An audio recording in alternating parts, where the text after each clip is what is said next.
Alright, hey everyone, welcome back. Let me unmute the music. Hope everyone is doing well during the quarantine. So let's just keep going with Dream Daddy. If I can remember where we're at. Amanda's rejection. I think that's the latest save.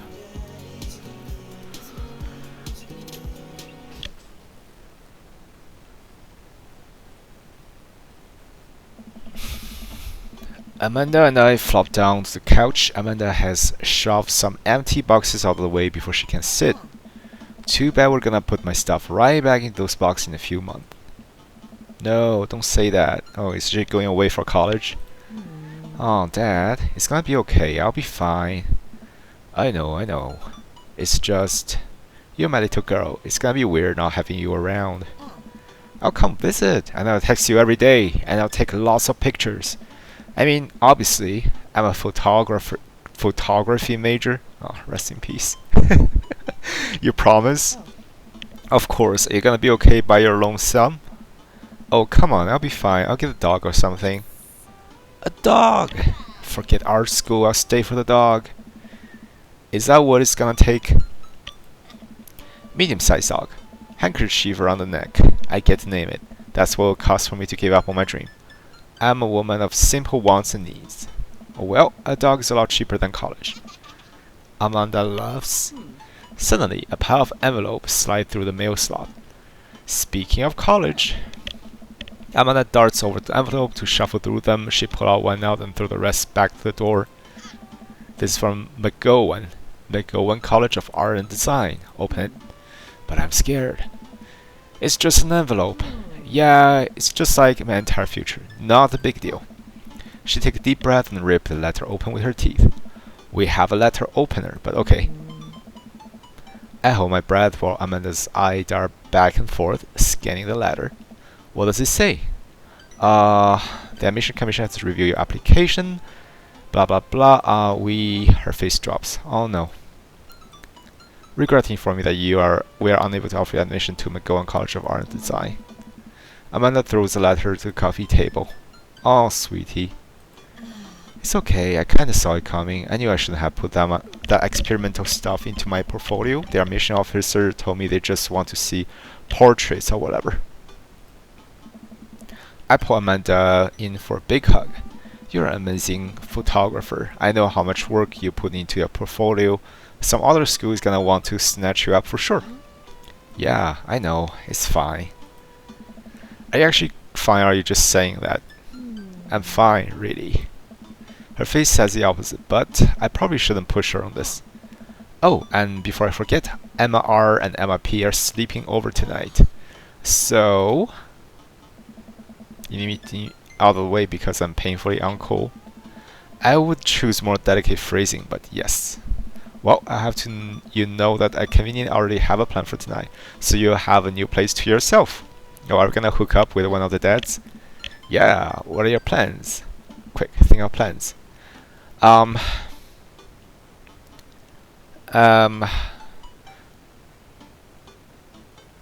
going clubbing. I'm gonna put a nice outfit and go tear it up on the dance floor. All the hottest dance moves. The lawnmower, the sprinkler, the rent. Man, you know, the one that kids they are doing. What? Alright, but I'm not gonna come pick you up if you pull anything this time. Not again. I'm just kidding. I'm actually going to go on and watch the game. Nice. Which game? You know, the game. The one that I saw tonight. The game on TV. At somewhere other than here. Okay, cool. While I do that, I'm gonna do drug and commit some light arson with Emma's. I'm concerned you're hanging with the wrong crowd. Amanda shrugs. I would have expected you guys to be up to white-collar crime by this point, maybe money laundering at least. I'm a street rat, Pops. You're kidding about the drug and crime, right? Yes, Dad. Just making sure. I give her a pat on the head. Have fun with your sports. Are you being sarcastic? No, making fun of sport is played out. Alright then. I do some light cleaning around the house and decide to clear right out before Amanda's friends arrive. Before I leave, Amanda stops me. Hey, don't forget that you have the meeting with my English teacher tomorrow. Alright, Mr. Vega. Yep, totally remembered. Oops, skip that.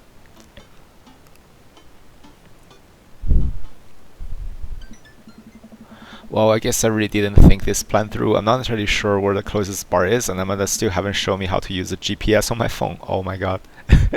So I'm gonna pick a direction and walk in it. Let's go this way. Cool, okay, we're marching in the direction of the game. Any game, really.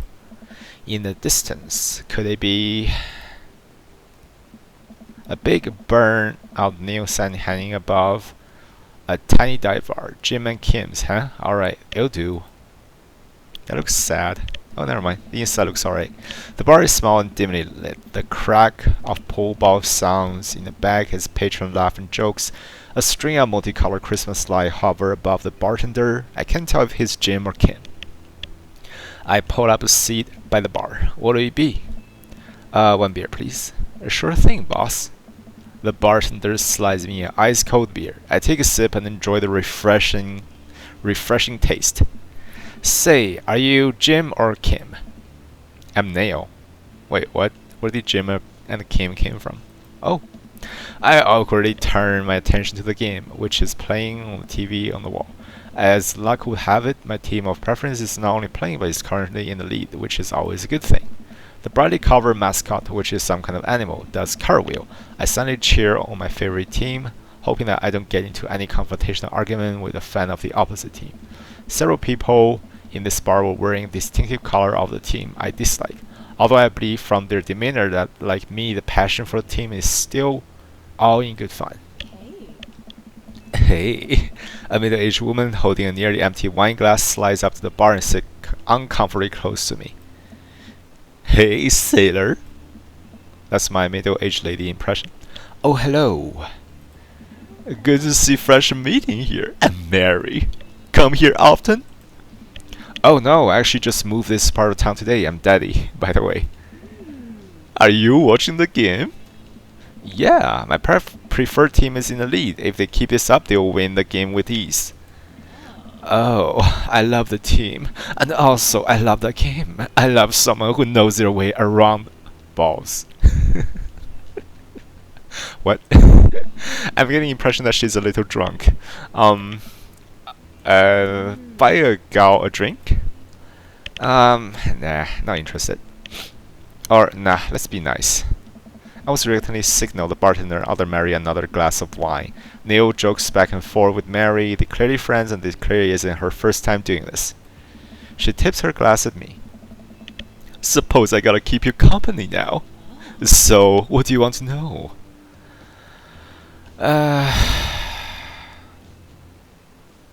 What's the latest gossip around here? It came to the right board. I'm an observer. I watch people. I see everything. No, everyone. Nothing gets past me. So, any hot guys? I thought you were gonna... I forgot what we were talking about. About the gossip, you said nothing gets past you? Oh, right. I hope it was steel trap. Confidential to a fault. Okay. So what else can you tell me about this part of the town? It's quiet, that's for sure. If you want an idyllic little life with white picket fence, this is a place to do it. But every town has its secret, you know. She takes a sip of her drink.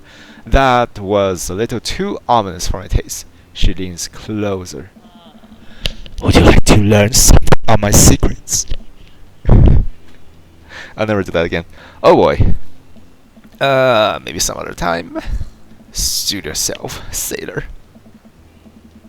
Mary saunters up, setting her sight on the newest bar patron to enter.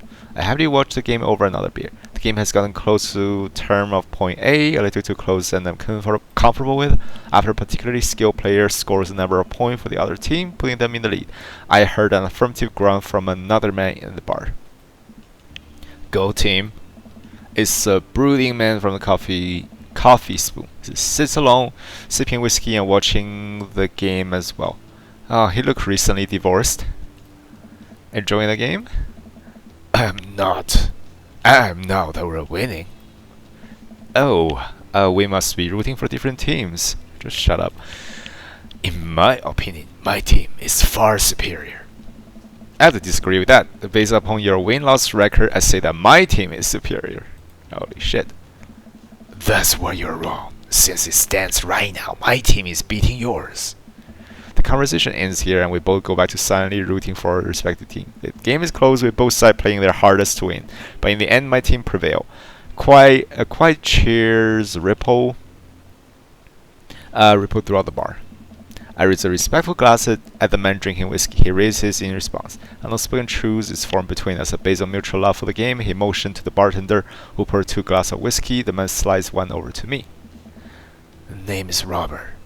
Thanks, I'm Daddy. You must be new here. Mary already hit on you? Yeah. Robert chuckles. She's a peach. Well, you picked the best bar in town. As slimy as it is, you'll never find a better spot than Jim and Kim's. Is there actually a Jim or Kim running? Oh, that's where it came from. Running the place? No, that'll be Neil. Neil waved from across the bar. Good guy, Neil. Not enough Neil in this world. Okay. You a whiskey fella or a beer fella? Beer, but I drink most things. You like shots? I love shots. Thank God. Robert nods. Neil, who serves up 2 shots of whiskey, his hands went to me. Here's to your health. Well, ironic. We take shots, so whiskey burns go down, but I try my hardest to look tough. Wait, I think this is what making friend is. Okay, Daddy, this guy's out of my friend league.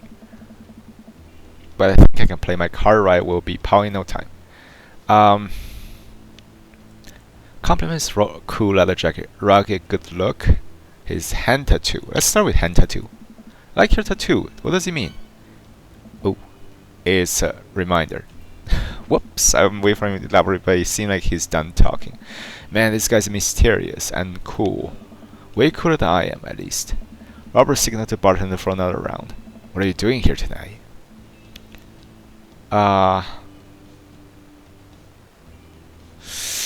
Oh, okay, I don't know. He seemed like the silent, brooding type, and to make friend with him, I'm gonna try to relate, running from my problems. The usual. I like your oh, I knew it. Like your style. He gets up. Be right back. Got a powder my nose. Never seen Robert this talk active. He must like you. I guess so. I gotta admit, Robert has a gruff charm to him. A guy like that think I'm cool. I really must be. Robert come back to the bathroom and grab his leather jacket. I'm gonna be home. You heading my way? Okay. Robert and I leave the bar and find ourselves walking in the same direction. I live in this cul-de-sac down the way. Does everyone live here? Me too. We just finished unpacking today. Great place to be. Good neighbors. Well, some of them. Who's that? We get to Robert's house, which is just a few houses away from mine. We stop and they turn to me. I don't kiss and tell, Daddy. Ooh. So are we doing this or what? Okay. What? You know, you wanna come inside or not? A wave of realization rush over me. I blush.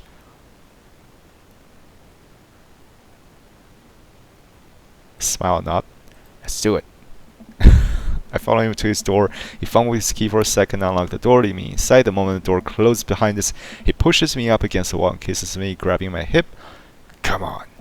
Robert, take my hand. Is this you too friendly? Lead me to staring into what I assume is his bedroom, but it's so dark I can't see what's anything but Robert's intense expression. He kisses me again. I can hear him shucking off his jacket. I clumsily take mine off too. His hand roams down my chest and suddenly he's tugging at my belt. I don't normally do this. Do you want to stop? No? No. Good. Robert continues to unbuckle my belt and guide me to the bed. Let's have some fun. Sunlight streams in between slates of blind. My head is pounding. I really overdid it last night. Wait a minute, this is my old house or my new house. Oh, right. I look around for Robert, but find myself alone. Hello? There's a clatter from the bathroom and the door open. Robert is fully dressed and grabbed his key. That was fun. Yeah, it was. You should go. That's certainly not what I was expecting. Well, talk to you later.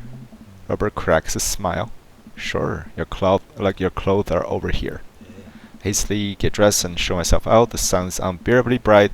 I need to lie down. I start to make my way back home. I suddenly remember Amanda.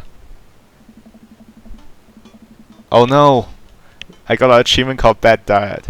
I rush back home and throw the door open. Something smells delicious. Amanda? Amanda runs out of the kitchen and looks slightly disappointed.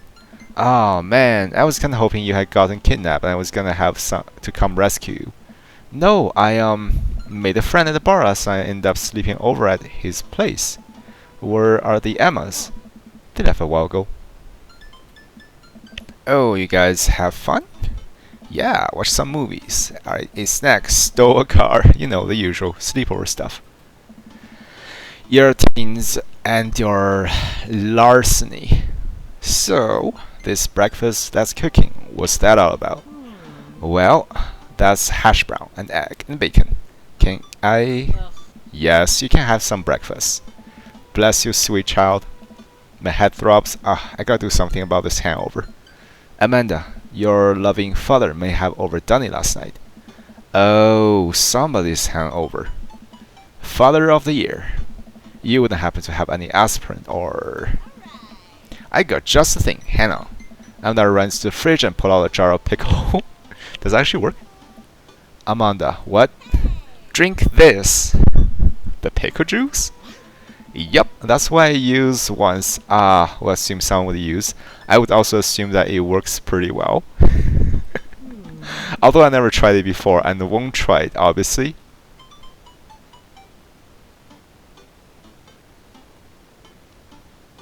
Who raised you? You did? Good point. Right, do as I say, not as I do. You got it. This is better work. This better works. I down sips of the tart juice. No, more than that. Way more than that. I mean, I assume. Watch it. You. I drink more pickle juice and help myself to the delicious breakfast that Amanda has graciously allowed me to partake in. After inhaling some hash brown and dunking several pieces of bacon into runny egg yolk, I start to feel a little better. Amanda grabs her backpack and keys. Oh well, I gotta get to class. Don't forget to meet the meeting with Mr. Vega, okay? He said it was important. Love ya. I'll be there. Knock him dead, kiddo. I always do. We do our secret handshake and she's off. I got a little work done at home before I glance at my watch to see that it's almost time for the meeting. I hop to the shower, change clothes, and head on my way. Still a little hungover. You can say bookmark directly to her desktop. Okay. I arrived at Amanda's school when checking in at the front desk. This gave me a bright orange visitor sticker and sent me on my way. I'm barely awake and feeling pretty haggard, but hopefully nobody will notice. I check my watch and I'm relieved to see that I'm only 2 minutes late. Wait, was it room 103 or 108? I spot you standing at his locker and approach him for help. Excuse me, do you know where Mr. Vega's classroom is? Whoa. Turns around, looking me up and down with his heavily lined eye. Come on, kid, I'm late for a meeting. Mr. Who? Mr. Vega. I don't know, have you tried the exit? Okay, wise guy, are you gonna help me or not? Fine. Up the stairs and to the left. Can't miss him. I head up the stairs and walk around, unable to find Mr. Vega's class anywhere. After a couple of minutes of searching, I head back downstairs. That punk you sent me to a wild goose chase. I get back to where the Lauren Gerard Way is standing, fully ready to give him a piece of my mind, and suddenly a head pop out of the classroom next to his locker. Lucian, is it Hugo? Don't you have a third period to get to? Fine, Mr. Vega. Wow. Now I'm officially 10 minutes late. I glare at him as he walk away. We're not cool. You must be daddy. This period is almost over. Would you mind waiting in the back? Mr. Vega let me in and take a seat in one of the comically small students' desks in the back. I might get stuck in this. Alright, where were we? Now, who can tell me about the unreliability of the narrator in J.D. Salinger's Catcher in the Rye? Yes, Colin. Colin stands up and does the thing where he blows into the crook of his elbow to make a fart noise. The whole class erupts into laughter. Alright, everybody, very funny, Colin. Please sit down. Now, Holden Caulfield is an unreliable narrator in the sense that the bell ends and the periods ring. All the students immediately get up and make a break to the door. Remember to do the reading and answer all the response questions on page 194 of your textbook. Nobody's listening. Or not, I guess. Mr. Vega turned to me and sighs. Middle schoolers, right? Don't you teach high schoolers? Both, you know. Budget cuts. Ouch. Right. Thanks so much for coming in. No problem, Mr. Vega. Please, call me Hugo. I don't normally do this impromptu parent-teacher meeting, but as I'm sure you know, Amanda's a very bright student. I'm concerned about her recent behavior. Okay? What's going on? Amanda has never been the most engaged student, but I know she cares. Recently, though, she's been falling behind. She's not completing assignment and has been doing rather poorly on tests. I normally chalk this up to seniority, but this is strange. I thought Amanda always shared everything with me. It hadn't even crossed my mind that something might be wrong. I just want to ask, is everything okay at home? Well, she doesn't seem like the type. Well, she might be, I don't know. We just moved. Well, we just moved recently, but it was only to the other side of town, and Amanda was more excited about it than I was. See if you can talk to her about it. I know she values you as a great deal and would appreciate your guidance. If she keeps heading down this road, I know how important our school is to her, and I would hate to see her miss out on scholarship money that she clearly deserves. I'll make sure to talk to Amanda. Thanks for letting me know, Hugo. Anytime. On the way out to stop and think for a moment, I turned to Hugo. Hey, Hugo. Yes? They ever catch that right? Yes. I leave the classroom and make my way out of school. I'm still a little bit in shock that Amanda was able to hide this so well from me. She's always been such a force out for positivity in my life, especially after we lost her father. Amanda must be done with class for the day by now. I'm sure she would appreciate the ride home, and maybe I can talk to her about what's going on. I pull up the carpool, and Amanda hops in the passenger seat. So, did you have fun gossiping about me? Mr. Vega and I actually just gossip about our celebrity crushes. So you talk about Mario Batali the whole time? It was a very productive meeting. I'm pretty hungry. Can we grab some dinner? Sure thing.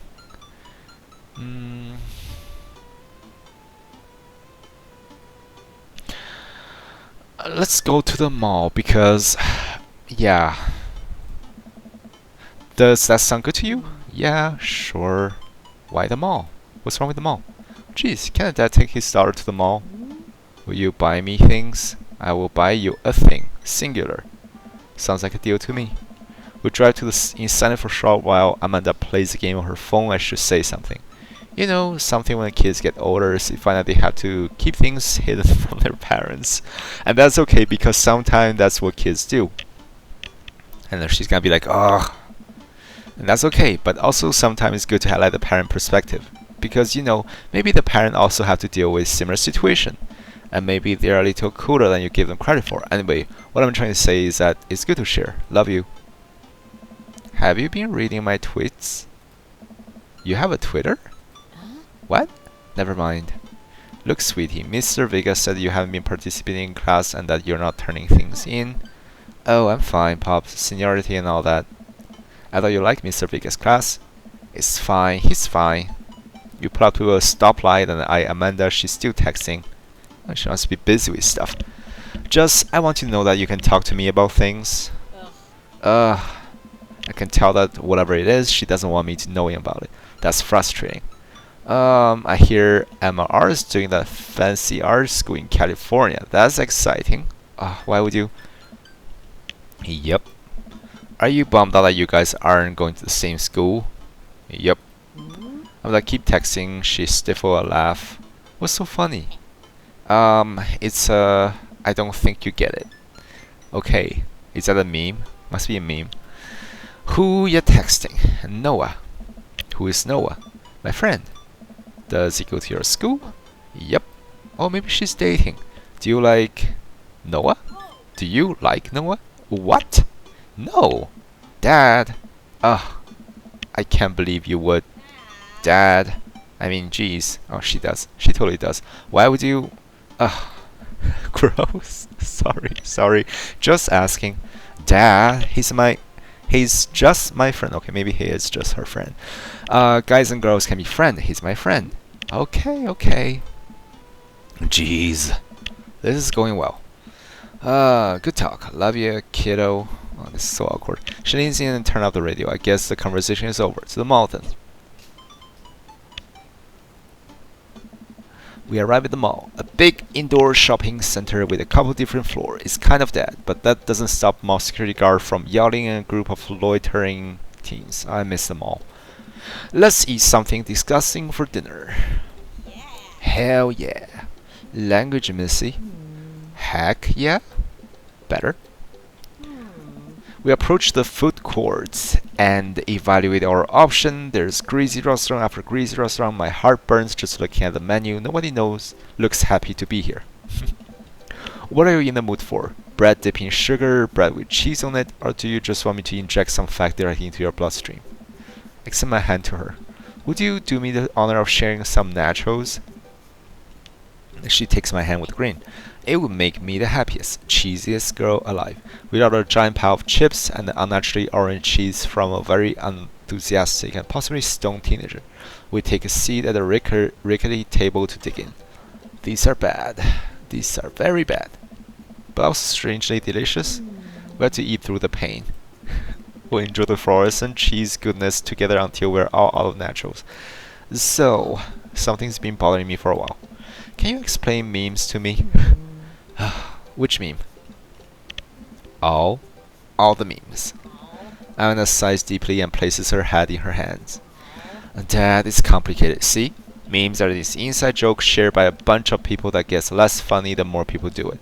So the problem is that by the time the meme gets to you, Dad, all of us youth have already done the joke to death. And what's worse than that, movie and TV and video game will try to jump in on the meme train. But just based on how long it takes to make them the meme, will be long dead by the time it come out. So it just states it and it isn't funny. So, oh shit, what up? Ugh. Dad, please. Anyway, changing the subject. Where to now? Wanna go to that God store? What? You know, the one that's all black and tries to establish itself as anti-establishment despite being an exact representation of establishment? I don't know what store you're talking about. You know, the one where you can buy a chain wallet and it's basically an assault on what people fought so hard against in the punk and hardcore movement in the 70s and 80s. Oh, is that what's that store called? There's a real life parallel to that store. Anyway, dude, you gotta be more specific. The one you threw up in that one time. Oh, that one. Oh yeah, this is totally shit. I forgot what the store is called. But yeah, that punk store with a bunch of pop culture stuff. Anna runs in the store with me trailing behind her. She makes a beeline from the back. There it is. You can still see the outline kinda. I'm so proud. Speech. Amanda. Speech. Alright, I'll do it if you stop chanting. What are you talking about? I'm gonna stop immediately. I clear my throat. Thank you all for joining us here today for commemorating a historic moment that would forever shape history. On a day very much like today, some 5-year-old, our very own Amanda and Dad had too much blue raspberry slushy on an outing to the mall. After begging her father to take her to Dad God and Beyond. Bed Bath and Beyond? No. Dad got them beyond to buy a rainbow suspender. She proceeded to throw up all over displays of my chemical romance merchandise. Her loving father then had to pay for said merchandise, which to this day remain among our possession. Thank you. Amanda's moved, she began clapping, so at first the Fast and More figures, several other patrons turned their head, one of them just started clapping. I bowed my head. Oh, okay, I don't get it, but okay. Oh, hey, chain wallet. Well, Amanda busied herself looking at band t-shirt. I tried to find something of interest to myself. Not much of a dad to look at in a dead garden beyond. Ironic mugs. Clearance bin for hot deals. There's a big cardboard box of markdown item. I'm pretty sure $4 for purple eyeliner is a good deal. I think. I wonder if I would look good in purple eyeliner. Maybe? Hell yes, I would. Actually, look, this is very important to me. I overheard a stiff argument over a cash register. An older gentleman is carrying a garment and showing it to a bored-looking cashier with pink hair. I can see that. Don't know what to tell you, dude. I just work here. Listen, when I bought this online, the website said this blouse was Victorian inspired. However, when I received it, it clearly held the trademark of Edwardian dressage. Oh, is it like one of those hardcore goth cosplay whatever guy? Do you want a coupon? I can give you a coupon. Will you leave if I give you a coupon? Is there a manager present? People have to know what they're buying. I am the manager. I see. Well, it would seem like I have outstayed my welcome. Good day, shopkeep. Your superior will receive a strongly worded letter by the post. Whatever, dude. Is this a male Karen? The man whirls around and storms out, his literal coattail trailing behind him. I can't even tell if they are Victorian inspired or Edwardian in nature. I have no idea. Are those like two different English era of clothing? Anna trots up with me with a t-shirt in her hand. Oh boy, here it comes. Hey, Dad. Dad Trong 5,000? Yes, I'll buy it for you. Wow, that was easy. Thanks. At least it's only one this time. Amanda plops the shirt into the counter and grins at the cashier. I love your hair. The cashier said nothing and rings Amanda up, radiating hatred. And her 20. So what's that guy's deal? The cashier rolls her eyes so hard I'm worried she'll pull something. That's Damien. He's in here all the time. He's obsessed with Victorian fashion or whatever. She hands Amanda her bag and clearly the conversation is over. We make our way out to the store and head home to get some rest. Amanda and I sit on a couch trying to find something to watch over bowls of ice cream. Oh cool, Long Haul Paranormal Normal Ice Road Ghost Trucker is on. Your favorite, right? Oh hell yes, they had to make it over to Canadian tundra before the ice road melts, but also they are hunting ghosts. Also the trucks are haunted. This is an episode I already seen, but it's one of the best. Column and Flint Dogbone, the twin brother truck driving and ghost hunting duo, find themselves in the greatest peril yet. Oh no, the ghost done got control of the truck. I can't steer on them. Their damn ice road. Let me use this EVP meter, try and communicate with the spirit. Flynn, we're about to die. Almost got it. If you listen carefully, it sounds like it's saying you're going to die. That's because we're about to die, you. This is art. The episode ends and Amanda excuses herself to go and start argument on the internet. I stay up a little longer, curious about the exploit of Calm and Flynn Dogbone after their disastrous ice road accident. Afterward, I crawl to bed and get some good night's sleep. I think this is a good place to stop this episode. Yeah, lots of things going on. I'm not sure if I'm doing the whole thing right. It seemed like I have to balance the hooking up with the guys versus dating versus taking care of my daughter, so it'd be pretty tricky. But yeah, I'll see you guys on the next episode, and thanks for watching.